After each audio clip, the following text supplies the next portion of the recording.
السلام علیکم ورحمۃ اللہ وبرکاتہ۔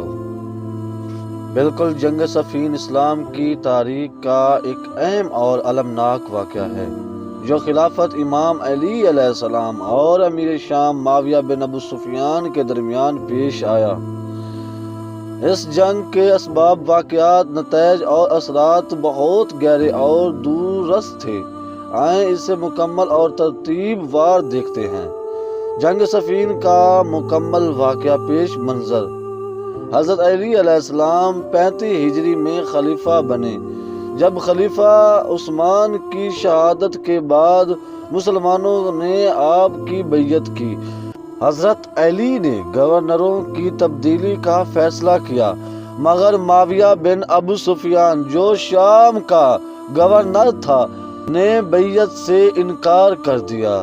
معاویہ نے عثمان کی مظلومیت کا دعویٰ کرتے ہوئے خلیفہ علی کے خلاف اعلانیہ بغاوت کی۔ جنگ کی جگہ اور وقت، مقام صفین رومی سرحد کے قریب شام اور عراق کے درمیان۔ سال 37 ہجری 657 عیسوی۔ اہم اسباب: نمبر 1، معاویہ کا حضرت علی کی خلافت کو تسلیم نہ کرنا۔ نمبر 2، حضرت عثمان کے قتل کا انتقام بہانہ بنا کر بغاوت۔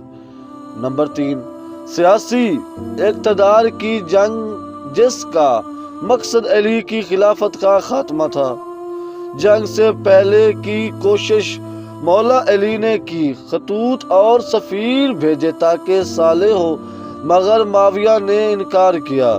مسلمانوں کے درمیان جنگ روکنے کی کوشش ناکام ہوئی۔ جنگ کا آغاز: صفر 37 ہجری میں دونوں لشکر صفین میں آمنے سامنے ہوئے۔ تقریباً 110 دن دونوں افواج وہاں ٹھہریں، جن میں چند دنوں کی زبانی بات چیت اور زیادہ دنوں میں چھوٹی جھڑپیں ہوئیں۔ آخرکار شدید جنگ شروع ہوئی۔ اہم واقعات: نمبر 1، پانی کی لڑائی۔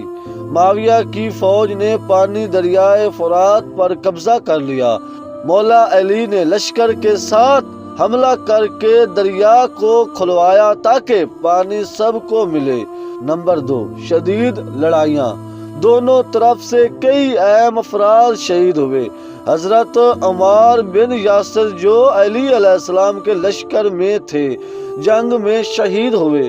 رسول اللہ صلی اللہ علیہ وسلم کا فرمان تھا، عمار کو باغی گروہ قتل کرے گا۔ اس فرمان نے لوگوں کو بتا دیا کہ حق علی کے ساتھ ہے۔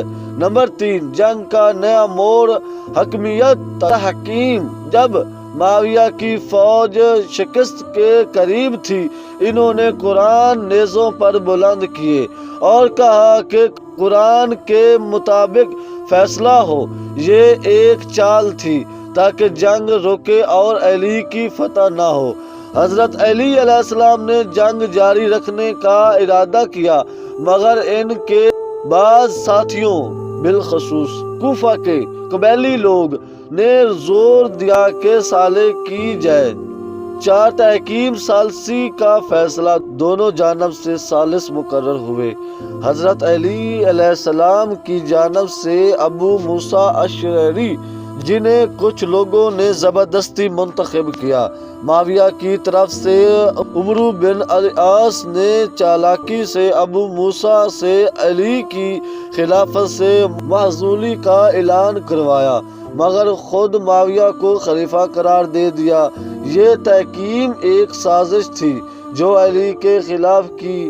نتائج: ایک سیاسی نقصان، مولا علی کی پوزیشن کمزور ہوئی کیونکہ جنگ کی مکمل فتح ان کے ہاتھ سے نکل گئی۔ نمبر 2، خارجیوں کا خروج۔ وہ لوگ جو پہلے علی کے ساتھ تھے، تحکیم کے بعد ان کے خلاف ہو گئے اور کہنے لگے کہ فیصلہ صرف اللہ کا ہے۔ یہ لوگ بعد میں جنگ نہرواں میں علی کے خلاف لڑے۔ نمبر 3، معاویہ کی مضبوطی۔ اس نے شام میں اپنی حکومت کو مستحکم کیا اور بالآخر ایک علیحدہ حکومت کی بنیاد رکھی۔ اثرات: امت مسلمہ دو گروہوں میں تقسیم ہو گئی، اہل حق علی کے ماننے والے، اہل دنیا اقتدار پرست لوگ۔ خلافت راشدہ کا اصل اختیار اسی واقعے کے بعد شروع ہوا، بعد میں بنو امیہ کی ملکوت کا خاتمہ ہوا۔ اللہم صلی علی محمد و آل محمد۔